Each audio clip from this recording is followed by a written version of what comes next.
Our protagonist is Mofam, a young boy with dreams as vibrant as the colours on his sketchpad. He yearns to become a famous manga artist, pouring his soul into stories where heroes stand tall and justice prevails. To chase this dream, he weaves a reflection of himself into his own comic creation. Outside, the weather rages a tempest brewing in the night sky. Suddenly, strange pillars of light pierce the darkness. One breaks free, streaking across the starry expanse before slipping silently into Mofam's room. Lost in his art, he remains oblivious to the eerie arrival. Hours pass, and finally, with a heart full of joy, he completes his masterpiece right on schedule.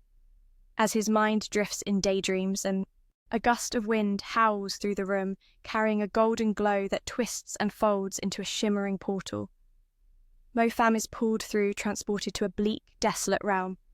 Rising to his feet, he notices strange clothes adorning him. Surely he's crossed into another world. But before he can ponder more, the earth trembles violently beneath him. Emerging before Mofam is a red-eyed mountain goat monster, its fury palpable as it charges. Years spent spinning tales have forged in Mofam the unwavering aura of a true protagonist, fearless against any foe. Yet when the beast strikes, he's flung meters away, reality crashing down. His imagined strength was just that, an illusion.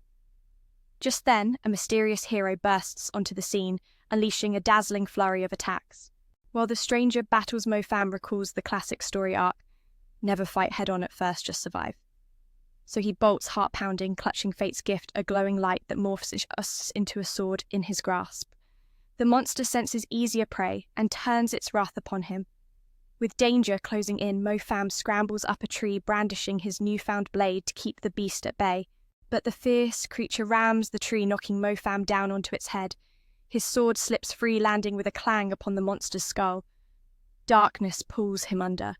When Mofam awakens, he finds himself near a bus stop, greeted by a golden spirit perched atop a dog.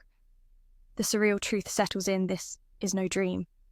Bursting with excitement, Mofam leaps up, catching the sympathetic gaze of a nearby janitor, who wonders if he's lost his mind.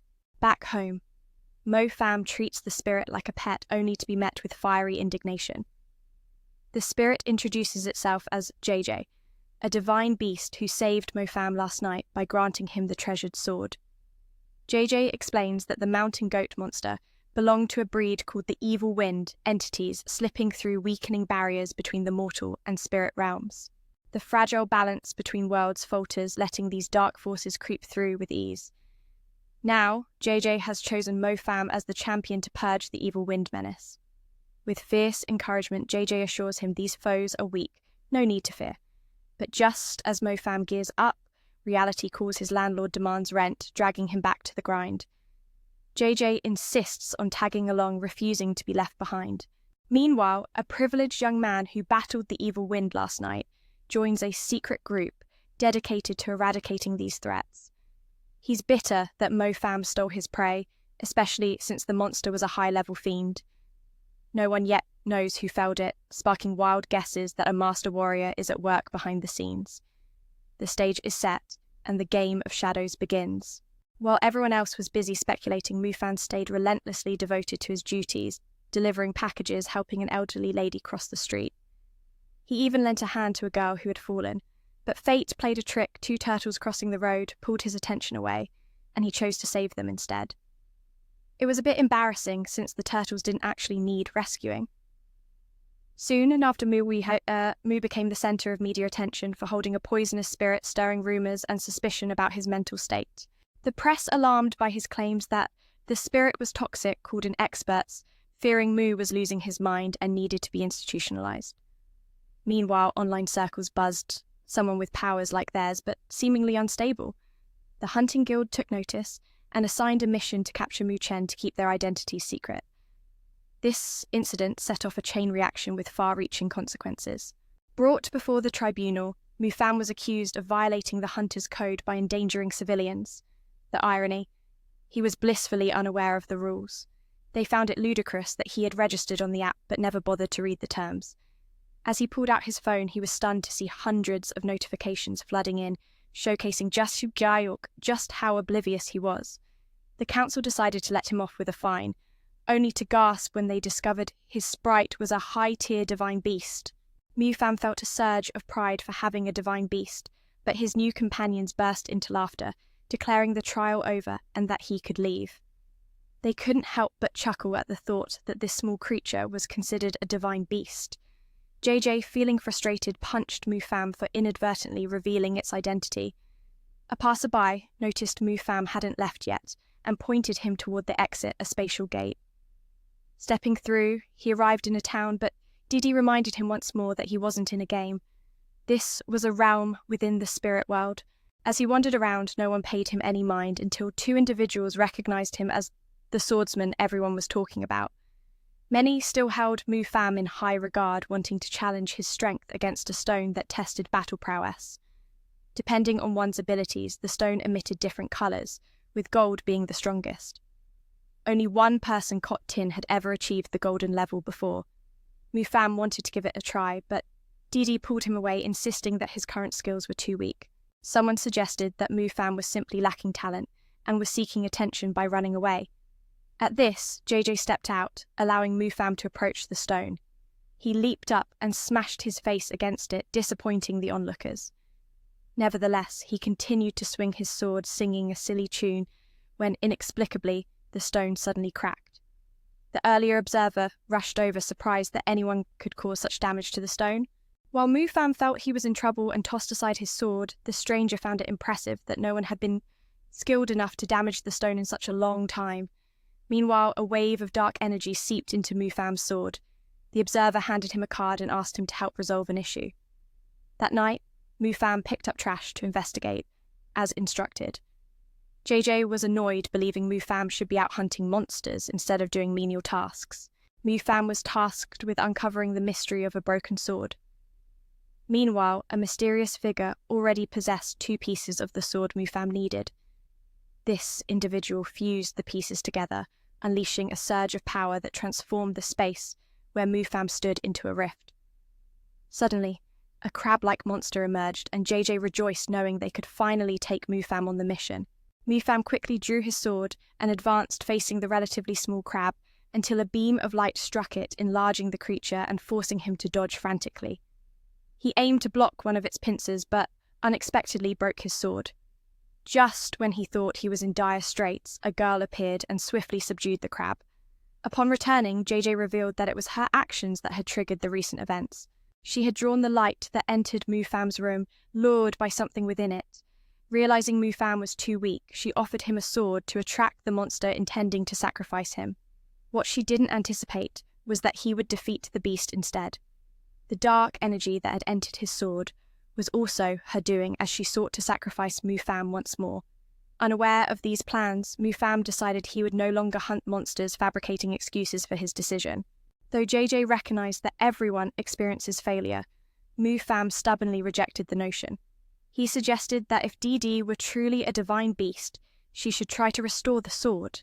Suddenly, the sword levitated and magically repaired itself, just as Mufam had said.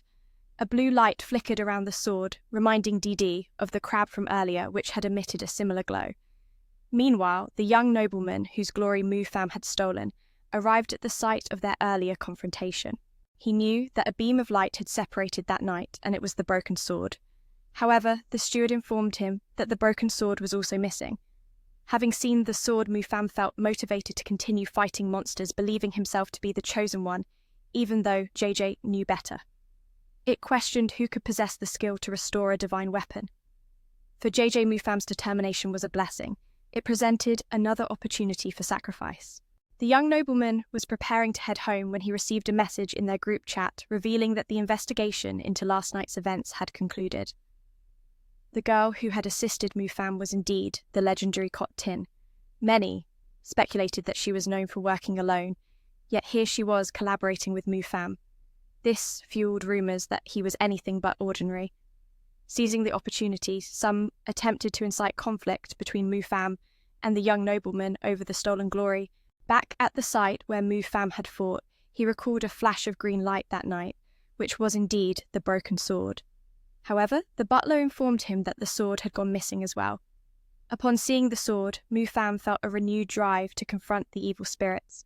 still harboring the delusion that he was the chosen one, even as doubts crept in about who could restore such a divine artifact. The fact that Mufam still had the will to fight was good news for the butler, giving him more opportunities for sacrifice. Meanwhile, the young master was preparing to return home when he received a message in his group chat that the investigation into last night's events had been resolved and the girl who aided Mufam was indeed the spirit beast from the rumors. People were buzzing about how the legendary spirit beast, known for its solitary nature, had teamed up with someone else, further solidifying the belief that Mufam was no ordinary person. Seizing the opportunity, some began to stir trouble by accusing Mufam of stealing credit from the young master, igniting a rivalry between them. At that moment, JJ accidentally spilled a pile of soil he was hiding behind, catching the eye of the young master. After returning to his newly bought house, the young master was fascinated by the sword fighter, who had overshadowed him, caught in a conflicting thought that the sword fighter was indeed powerful, yet not always right. Mufam decided to pay a visit with a gift to apologize and welcome his new neighbor. He presented a potted plant that JJ had messed with, causing concern, and prompting him to advise Mufam to be more cautious. As the door swung open, Mufam entered, only to be greeted by an advanced air purification system. He recognized the young man as the one who fought alongside him against the goat-headed monster. The young man introduced himself as Luke Hang, and realized Mufam was the sword fighter making waves recently. The butler accepted the potted plant, allowing Mufam to explore the house and curiously inspect everything. He asked about the strange stones, and Luke Hang explained they were materials for weapon enhancement. The stones Mufam reached for were remnants from the battle against the goat-headed monster, which Luke Hang returned to him, acknowledging him as the one who dealt with it. The value of those stones was significant, and though Mufam wanted to share half with Luke Hang, the latter insisted it wasn't necessary. Upon arriving in the spirit realm town, many were astonished that Luke Hang, who had never shown interest in anyone before, allowed Mufam to drag him around. At the pawn shop, Mufam sold one of the stones, but the owner, one of the previous judges, offered him 350 coins when he had asked for 250. Luke Hang intervened, knowing the owner was underpricing the stone, arguing that fairness in trading was essential. To repay the favor, Mufam invited Luke Hang for a bowl of noodles. The vendor, a shy girl, was taken aback by Mufam's boldness, making Luke Hang lose his appetite. When a customer rudely criticized the noodles and threatened the girl, Mufam stepped in, asserting that everyone deserved respect.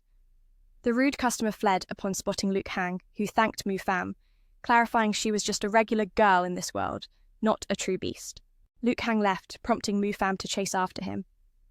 Days passed with Mufam persistently following Luke Hang, while JJ grew suspicious of Luke Hang's true motives. Yet Mufam saw him as a seemingly distant person who was genuinely kind.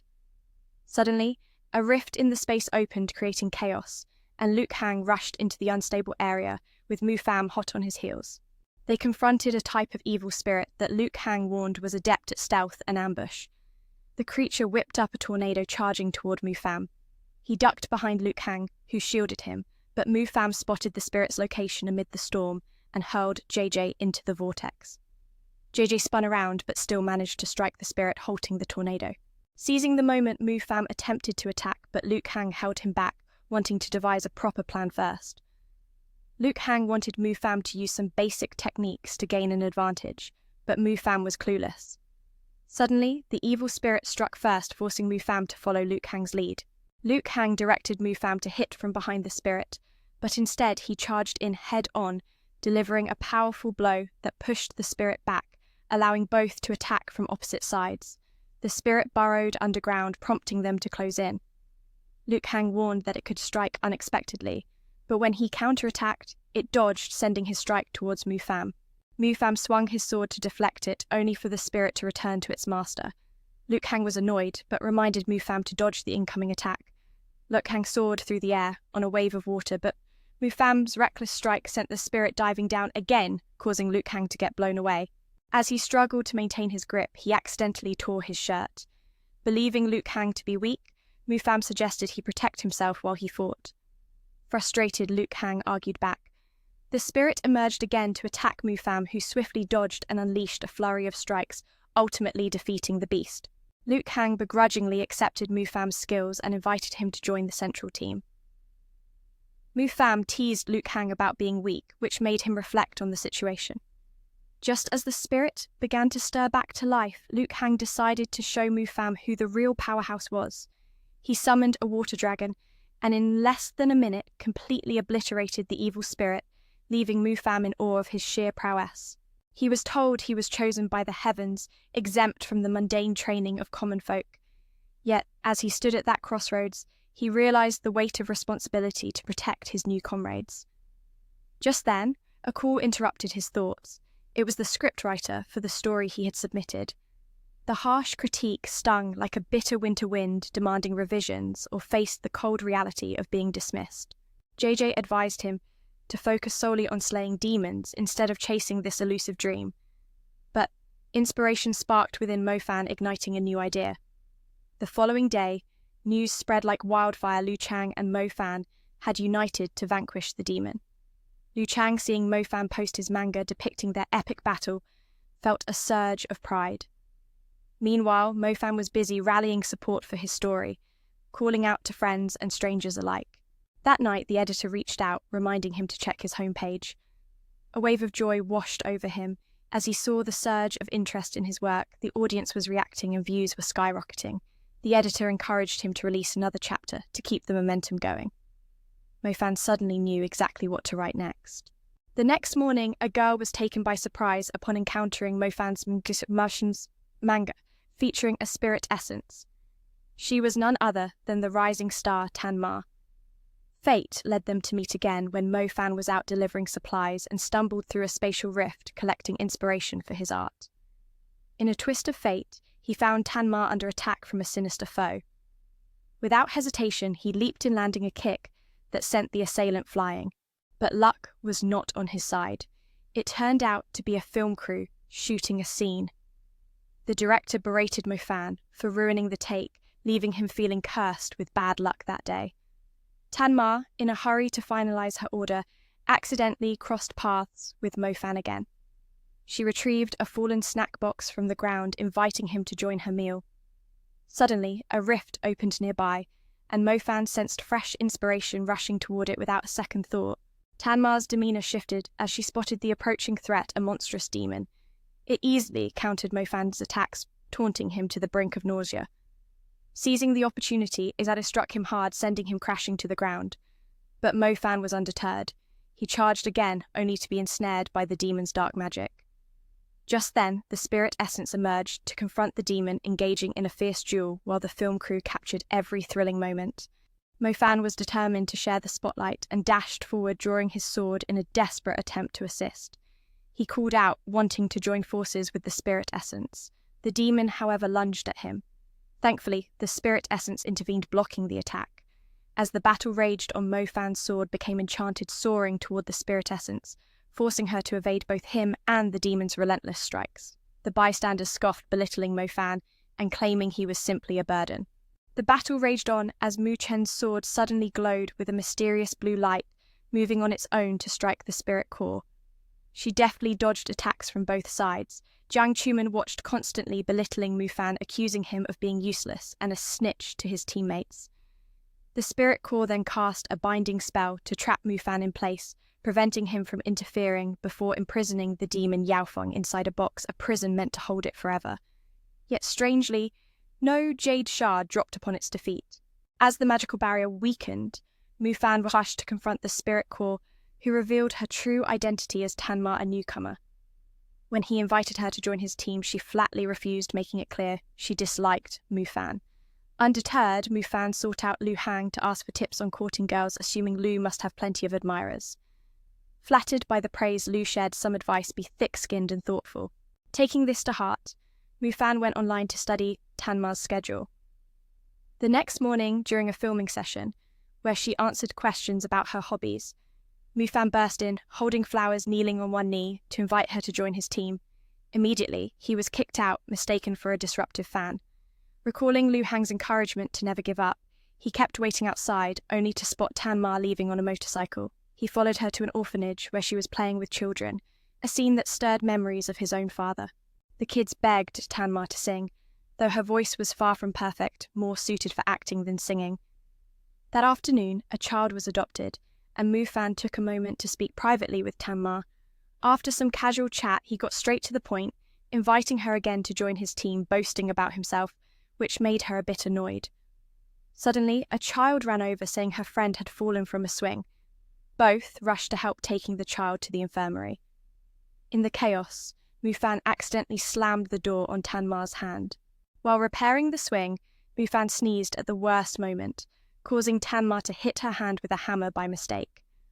Frustrated, she stormed off, but Mufan followed her, offering a bag of ice for her injury. She told him to back off, insisting she didn't need teammates. Still, he persisted until she finally stopped. However, Mufan had forgotten to fix his bike's brakes, and he crashed into her. She called an ambulance to take him to the hospital. Meanwhile, a faction of Tanma's obsessive fans decided to teach Mufan a lesson. That night, he was released from the hospital, only to face a storm of problems: overdue fines for breaking filming rules, compensation fees and repair costs all piled onto him. Hoping his royalties would arrive in time, Mufan's editor called to berate him, accusing him of plagiarism. Mufan tried to explain the work was his own creation, but the editor hung up harshly. As if that wasn't enough, a spatial rift appeared nearby, dragging one of his precious spirit crystals inside. Now, forced to choose between his dreams and responsibilities, Mufan made the painful decision to abandon his aspirations and dive into the rift. Inside, he helped Miss Tiger, the owner of the noodle shop, where he'd eaten before. Shielding her from an attack, she fled, but then turned back to assist Mufan. Unfortunately, she was struck by the demon Yao Feng and thrown aside, leaving Mufan alone to face the monster. He managed to sever one of its arms, but the other gripped his sword tightly. Calling for Miss Tiger to help, Mufan found her, scared but willing to fight. She threw a punch that barely fazed Yao Feng before being knocked away. Realizing he had to rely on himself, Mufan braced as the demon's severed arm suddenly regenerated, growing even larger. Elsewhere, Lu Hang learned about the demon's core and knew that, without destroying it, no victory was possible. He also revealed he had bought Mufan's house, forcing him back to ask for help. Online news spread that Mufan was fighting the 5-star demon alone. Tanma, hearing the call for backup, rushed to assist. Meanwhile, Mufan and Ms. Tiger kept dodging attacks but were struck by giant stones. Mufan stepped up to defend, only to be slammed and tied up like before. The demon then targeted Ms. Tiger, hurling a massive rock at her. Just as all seemed lost, Lu Hang and Tanma arrived. Mufan broke free and unleashed a powerful strike, obliterating Yao Feng. In the heat of battle, Mufan forgot to pick up the spirit crystal and ran home, lucky to find things intact. The landlord called, announcing someone had paid his overdue rent. The editor also called, retracting accusations of plagiarism, yet debts still loomed, with fines increasing daily, pushing Mufan to find a way to repay billions. Online fans debated his feat, some praising, others calling him a lucky parasite. Even the butler noticed Lu Hang's softened stance toward Mufan, as he quietly solved many of his problems. However, enemies still lurked. One sneaked in while Mufan slept, tampering with his sword. The next morning, Mufan received a cake from Miss Tiger, thanking her and promising more next time. He visited her noodle shop, where everyone joked about Miss Tiger's quirky voice and assumed she was sucking up to Mufan. Protective Mufan challenged the group to a showdown, but was held back by Miss Tiger, who warned him the sword might be possessed by something sinister. At this point, Mufan also confided in Ms. Tiger about his search for story materials. She revealed herself as a source of knowledge, hinting at secrets that could help him write. The journey continues, weaving friendship battles and the relentless pursuit of dreams in a world where every choice carries weight. If you've ever felt crushed by the weight of responsibility or doubted your own strength, Mufan's story resonates deeply. It reminds us that even when the world seems to conspire against us, perseverance and unexpected allies can light the darkest path. The guild buzzed with excitement, whispering about how Mufan had single-handedly taken down a 5-star monster, while even Tan struggled to keep up. He sent a message downplaying the praise, but some folks called him a freeloader, insisting he was just lucky this time. Yet it was the steward who noticed Lu Hang had shifted his perspective on Mufan, realizing it was him who had quietly resolved all the challenges that had come their way. As for the debts, the Spirit Stone would undoubtedly cover them, but the one who conspired against Mufan was relentless. Taking advantage of his slumber, this villain crept in and tampered with his sword. The next morning, Mufan received pastries from Huho, who messaged him saying they were delicious and she promised to send more next time. He then visited Huho's shop, where everyone regarded her as a flamboyant uncle with a peculiar voice, suspecting she was just trying to curry favour with Mufan. He refused to let anyone bully his friends, demanding a fair fight with the guild, but Huho held him back. She warned Mufan that his sword might have been possessed by something sinister. While she was at it, Mufan wanted to ask her for help, as he sought materials for his story. Huho revealed that she was actually a fan of his work. Days later, they exchanged messages constantly, but when he suggested meeting up, she found excuses to decline. That evening, Mufan was elated to see his story had reached 10,000 followers, and to celebrate, he arranged another meeting with Huho, asking her to bring her spirit along. She replied that her spirit had mysteriously vanished. The next day, he arrived at their meeting spot searching for her. He overheard someone else looking for a creature with a name similar to Huho's spirit. He thought he had found the right lead until he realized the person was searching for a puppy. Then, a girl approached him, and he recognized her as the Huho he had been looking for. They sat down to chat, and she explained that her large form necessitated the use of a voice changer to avoid scaring everyone away. There, he overheard someone else looking for a creature with the same name as Huho's spirit. At first, he thought he'd found it until he realized that person was searching for a dog. Then, the girl from before approached him. It was Huho herself. They sat and talked, and she revealed that because of her large form, she had to use a voice modulator to deceive others. She introduced herself as Maina, her true spirit. Maina explained she was one of the 3 lights that split apart. That night, Mufan heard a strange noise, and Maina said it came from the distant tower rumoured to seal away demons, which caused those eerie sounds. But she admitted she didn't know the truth and gave a scientific explanation. Suddenly, a tremor shook the ground caused by someone who had stolen Mufan's sword. This thief was experimenting with the sword, but failed, causing the entire floor to explode. From the chaos emerged a shadowy monster. Mufan swung his move, but realized he had no sword and dashed off to retrieve it. When he grabbed the sword, his body stiffened unexpectedly, and he was thrown back, struck by his own blade falling into unconsciousness. Maina refused to show weakness. As she had done in the past, she stood up to fight, unleashing her power and triumphantly vanquishing the dark shadow. In that moment, she also reclaimed her spirit and realized that it resembled a divine beast, just like her own. Soon, we discover that the thief of the sword is actually the younger brother of Liu Hang. He had been grounded for daring to steal the sword for a secret experiment. Meanwhile, we learn that the dark shadow emerged from none other than Mufan's sword. The next day, Mufan awoke in the hospital, having dreamt of his father. He reached out, trying to grasp that fleeting vision, only to come to his senses and find himself half out to the window. Makna rushed to stop him, but Mufan pleaded for her to let him go, assuring her that they were on the first floor. He then asked where he was, and she informed him he was in the hospital. Coincidentally, he recognized the doctor assigned to him was the girl he frequently delivered items to named Yeji. Yeji diagnosed him with psychological issues. Curious about the reason, Mufan learned that she found files on his computer filled with thoughts of death, thoughts that no one else knew. Confused, Mufan couldn't comprehend, leading Yeji to conclude that the pressure from his storytelling had driven him to contemplate giving up on life. Aware of his passion for writing stories and that he was looking for teammates, she asked if he wanted to recruit her. Mufan responded that his team required strong members feeling belittled, which prompted Yeji to leave him be. Outside, Makna overheard about a patient named Lam, who was soon to pass only in his 20s. Mistakenly thinking it was Mufan, since he also bore the surname Lam, she approached him to inquire if he had any last wishes. He expressed a desire to repay his debts, have Tanmak join his team and create a cozy bed for JJ. Makna penned a letter to Tanmak pleading for her to join Mufan's team, as he only had a month left to live. She also contacted Liu Hang to organize a celebration for Mufan's discharge. They all gathered to eat and celebrate together. A little later, Tanmak arrived, and the group enjoyed the meal, with Yeji being the first to get tipsy. She asked Mufan if he had invited her to join his team, to which he expressed a wish to observe for at least a month. Upon hearing this, she promptly fell asleep. Tanmak stood up to clarify that she wasn't on Mufan's team. She only came because she heard he had a month to live. Thinking she was joking, she looked around at the solemn faces and felt her spirits sink. She took Yeji home, while Lu Han questioned Muk-Na about Mufan's condition. She assured him she had heard Yeji say it directly, so they all decided to wake Yeji from her stupor to confirm.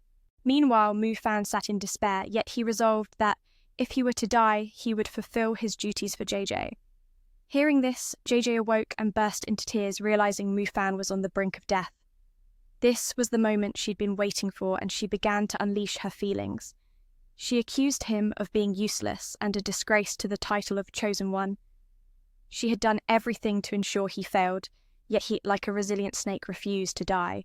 He finally understood everything, and she openly confessed that he wasn't truly the Chosen One. It was all a ruse to deceive him. He questioned if he had done anything wrong, having shared joy and sorrow with her, yet she treated him this way. Subsequently, he incessantly teased her, first by preventing her from going to the bathroom and showering, turning the water on and off repeatedly. When it came time to sleep, he played the trumpet, causing a racket that disturbed everyone in the building. Lu Hang woke up the next morning groggy and vowing to skewer whoever had been blowing the trumpet all night. Muk-Na visited and found Mufan and Yeji bickering, just the day before she had heard Yeji say that Mufan had no illness and wouldn't die in a month. But the truth of his potential was still a tangled web of emotions. Your power is too low to fit in this realm, but Muk-Fam has a strong life force, so dying here won't come easy. No need to worry. She suspects you might be haunted by some dark force, but upon hearing about the spirit, she rejoices, realizing she isn't so easily broken. She told you this yesterday, but you wouldn't listen. She's also in need of your help regarding her little spirit Xiaolan, as she's about to face a geological survey test. JJ asked Xiaolan about the spell formation, but it seems she has lost her memory, acting purely on instinct. She punches things thinking they're food, and bites Muk-Fam when he picks her up. JJ is at a loss, unsure how to fix the formation, while Muk-Fam sees it as the punishment he must endure. He then kicked her out of his home, believing that without trust he would have to face the demon alone. However, she jumped back in through the window and caused a ruckus with Xiaolan. JJ gave him two choices, either help fix the formation or become a sacrificial offering, but Muk-Fam flipped the tables, demanding to hear the story or for her to leave. Reluctantly, JJ recounted that long ago a powerful demon wreaked havoc across the realms, and the strongest warriors sealed it away, hiding the key to the formation. JJ and Xiaolan are guardians of that seal, but the key was scattered 500 years ago and collected by an organization. Meanwhile, Lu Hang stumbled upon a construction site at Muk-Fam's house, which was being built without his consent, but it was actually his grandfather who ordered it. He needed to act quickly to prevent the calamity of 500 years ago from repeating. Muk-Fam learned that the group had attempted to break the seal, and the outcome was fatal for them. Hearing about the sealing event could be material for his writing. Suddenly, his sword began to act erratically, swirling around him. As he tried to control it, Xiaolan knocked him out. Dai, intending to take action while he was unconscious, hesitated out of respect for him. Didi recounted how the group tried to break the seal, but all paid with their lives. Mofan thought this sealing event might be material for his story. Suddenly, his sword started acting wildly, flying around him. He tried to stop it, but was knocked unconscious by Xiaolan. Didi planned to punish him while he was out, but relented, respecting that Mofan had never hurt her before. When he woke, he saw Didi healing him. She explained why his sword was sealed for some unknown reason. The next day, Mofan dreamed of unlocking his potential and asked Didi for help. He promised to forgive her past if she assisted. If he kept breaking limits, perhaps he could awaken. He then plunged into writing. That night, a news report warned of an approaching storm threatening the city. Xiaolan opened the door, letting everything fly out. JJ clung to Xiaolan, and both were pulled back by Mofan. Closing the door, he saw on TV people praising his work as a must-watch. Thrilled, he stepped outside into the storm, because an entertainment company had hired him to help adapt his story into a film. Along the way, he spotted someone unconscious. Checking further, he found it was Chin Mo. She had just fought in a meeting and was now heading to an orphanage after hearing about a possible space-time rift. There, those recently knocked out suddenly stood up and approached Mofan. A masked girl had tied them all up and helped him. She revealed she was sent by Liu Hang's grandfather to investigate people suddenly losing consciousness and seemingly sleepwalking. Their bodies moved on their own, while their minds remained in deep coma. Both suspected a demon was trying to exploit the storm to enter the human world. Meanwhile, Mo Fan went to the company and met its manager, Joe Mo. Joe offered him a 10-year contract and a handsome advance for his work. Trusting Joe and Chinmo's backing, Mo Fan accepted the deal without reading the fine print. As he left, he encountered Tanmo again. Both shared information about recent disturbances near the sea, and Liu Hang had also received word leading all three to the same destination. Upon arrival, Tanmo and Mo Fan were attacked by the sleepwalkers. Their strength had suddenly surged, making it difficult for Mo Fan to fend them off. Tanmo couldn't let him die, transforming and using his powers to save him just in time. At that moment, Yufeng appeared, aiming to attack them both, but Liu Hang arrived to assist. He suggested they form a battle strategy, but the two reckless ones preferred to charge in without thinking. The three combined their skills to unleash a combined attack aimed at Yufeng, but it not only failed to phase him, but also ricocheted back. Mo Fan wanted to try again, aiming for Yufeng's head, but it barely had any effect. Yufeng let out a roar, causing those around to suddenly fall under his control. Mo Fan urged Liu Hang to get the others out and report to headquarters for support. He wanted to fight alongside Tanmo, but his sword was acting up again. Tanmo resorted to an old tactic, setting off explosions with the devices he had planted all over Yufeng. However, Yufeng had the ability to absorb damage and retaliate. Mo Fan had to take the lead as Yufeng charged at them, but Liu Hang turned and countered, causing Yufeng to stumble. He revealed that he had tried to escape, but the barrier wouldn't let him out. Crossing it would only lead him back inside. Seeing Mo Fan struggling, they decided to take matters into their own hands. Tanmak couldn't let him die and had to transform using her powers to save him. Just then, the demon appeared, intending to attack both of them, but Liu Hang showed up to help, wanting all three to devise a battle plan. However, the two impulsive ones just charged in. They combined their moves, launching a coordinated attack against the demon, but it barely flinched and retaliated, sending their attack back. Mukfam wanted to regroup and aim for its head, but it was ineffective. The demon roared, causing those around to lose control. Mukfam urged Liu Hang to get the others out and report to headquarters for support. He wanted to fight alongside Tanmak, but his sword acted up again, and Tanmak resorted to an old trick, causing her gadgets to explode around the demon. However, its hands could absorb damage and reflect it back. Mukfam took over as it lunged to attack both of them, but Liu Hang countered, knocking it down. He stated that he tried to escape, but the barrier wouldn't allow it. Crossing it sent him right back in. Both realized Mukfam was struggling to hold his ground, so they decided to handle it themselves. They unleashed their most powerful moves to bind the demon, but despite its massive size, it was quick and agile. They both began to tire, and the demon dealt a heavy blow to Mukfam. He struggled to stand up to protect his friends, and gradually, the seal on his potential began to crack, allowing him to rise and fight back against the demon. His sword still misbehaved, preventing him from unleashing his full power, but his fighting style remained reckless, leading to another punch from the demon. It grabbed him, sensing danger, and tossed him aside. He struggled to rise, and Tanmak decided to join him, shielding him. They both were equally reckless, prompting Liu Hang to land a decisive blow on the demon. Its weak point was exposed, and the two friends resolved to come up with a way to restrain the demon, so Mukfam could deliver the finishing blow. They both used their strength to hold its hands back, while Mukfam unleashed his only move. He couldn't break through all at once, but the demon broke free from their restraints and charged at them. Suddenly, a powerful force pushed it back. Dai appeared and granted them a spell to unleash their strongest move. All three charged in together. Tanmak bound it with chains, while Liu Hang summoned 2 dragons to bind it once more. Mukfam focused all his energy into his singular attack, successfully slashing through the demon. Afterward, he collapsed, and when he awoke in the hospital, many were in disbelief that 3 heroes from the realm could take down a 7-star demon. Mukfam encountered his father in a dream, struck by lightning, which jolted him awake, and his friends came to visit. Liu Hang summoned 2 dragons, ensnaring it yet again. With every ounce of strength, Mukfam channeled his energy into a single, decisive strike, shattering the spirit into fragments. Exhausted, he collapsed. In the hospital, disbelief rippled through the community, as three esteemed heroes united to bring down the seven-star spirit. In a dream, Mufam encountered his father struck by lightning, awakening him. His friends visited, bringing him comfort. Machna assured him she was fine with her exams and had uncovered some truths. Meanwhile, Luke Hang's grandfather and the masked girl revealed that the spirit they had defeated was the 9th general of the demon god currently sealed away. Another individual pointed out the spies within their ranks, highlighting recent incidents involving monstrous beings appearing wherever Mufam was present, a clear sign of a deeper conspiracy, especially since his father had once been a spy himself.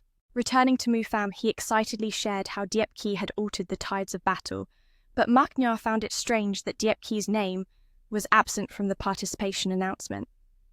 Their connection was weak, and before Mufam could inquire further, an ominous figure approached to capture him for questioning. This man sought answers about Mufam's father, who had stolen something of great value. He suspected Mufam was a spy collaborating with the White Robe organization from 500 years ago. Mufam was imprisoned, unable to escape despite his struggles. He believed the man was slandering him, using his father's treason as a pretext. Luke Hang was also aware of this situation, recalling a tragic incident where a plane had crashed, resulting in the deaths of both organization members and civilians. They had only found a fragment of a key, while Mufam's father had taken the other half. Confused Mufam had no answers. During this turmoil, Tanmak had come to his aid, incapacitating the guards, while Chulam delayed the interrogator, inciting his fury. Tanmak swiftly bound him to escape, but before they could flee, the masked girl appeared again. This time she was revealed to be Diepki. She allowed them to escape, but stayed back to confront the guards. Facing accusations of being a traitor upon returning, Mufam felt crushed, sitting alone for hours. JJ encouraged him, noting that the organization would officially announce their verdict on Mufam in 3 days. Yet online, insults continued to fly. Luke Hang, refusing to abandon him, sought him out the next morning, admitting Mufam was his friend and vowing to protect him. The following day, JJ discovered Mufam had gone missing, leaving behind a letter for Luke Hang seeking assistance. Diepkai also received his letter and rushed after him. Despite his efforts, Mufam found it impossible to convince Tanmak to accept him as a teammate. Nevertheless, Tanmak stepped forward before everyone, declaring she would defend Mufam for his bravery in battle. Publicly revealing her true identity to protect him stirred a commotion. That night, Mufam ventured to confront a spy to safeguard an artifact for their organization. Luke Hang and Diepki believed he was seeking death, but he pursued the artifact, which displayed an image that Luke Hang recognized as the snowy mountains Machna was surveying the site of a plane crash 2 decades prior. He raced to uncover the truth. The next morning, Luke Hang and Diepki sought out his grandfather, who refused to allow Luke Hang to accompany Mufam where he would go regardless. Diepki assured him that Mufam was not a spy. Indeed, if he were, she would willingly bring him in. At that moment, Mufam struggled through the snow, finally reaching the marked location on the map from the previous night, only to find it perilously high. Suddenly, the ground beneath him cracked, and as he fell, his friends rushed to save him.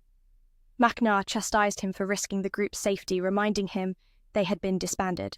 Yet no one had agreed to dissolve their team, still viewing him as their leader. Tanmak accepted him as a comrade, filling Mufam with joy, knowing they had not abandoned him. He felt the cold for the first time, while the others, possessing strong abilities, remained unfazed. He shared his experience of being sealed, piquing Diepki's curiosity about unraveling his mystery. He questioned why Machna was present.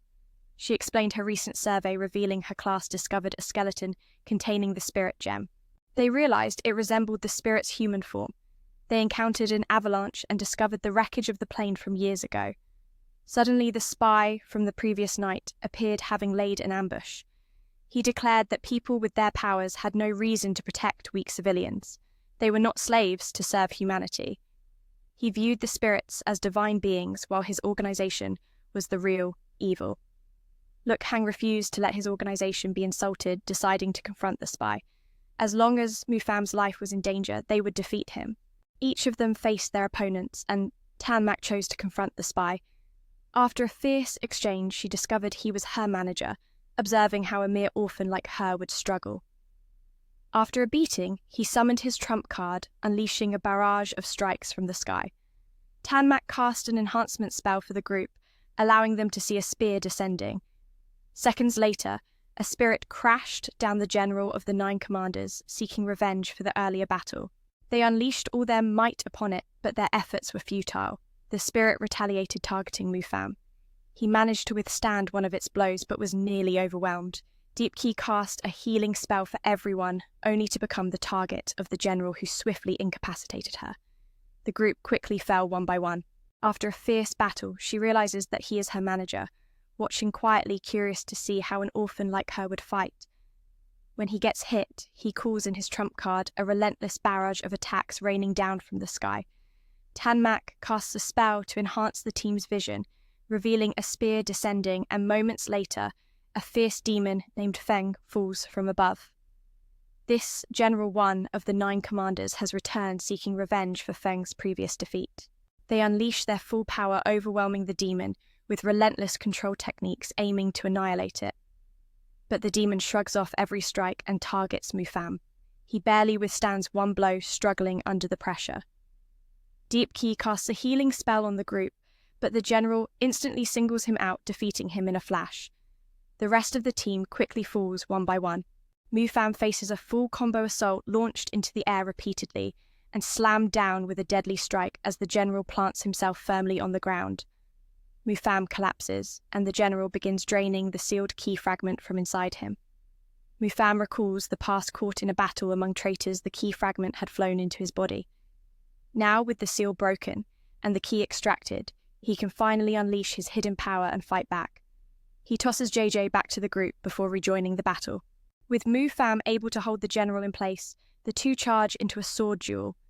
But his treasured sword still falters, and he gets battered by the general's relentless attacks. Deep Key pours all his energy into healing and empowering Mufam, now truly on equal footing and able to inflict damage on the general.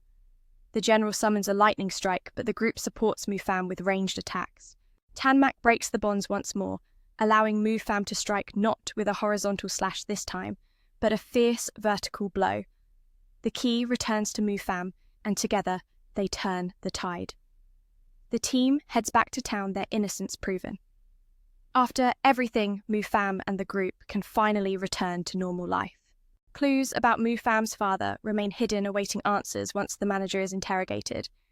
And with that, this chapter closes.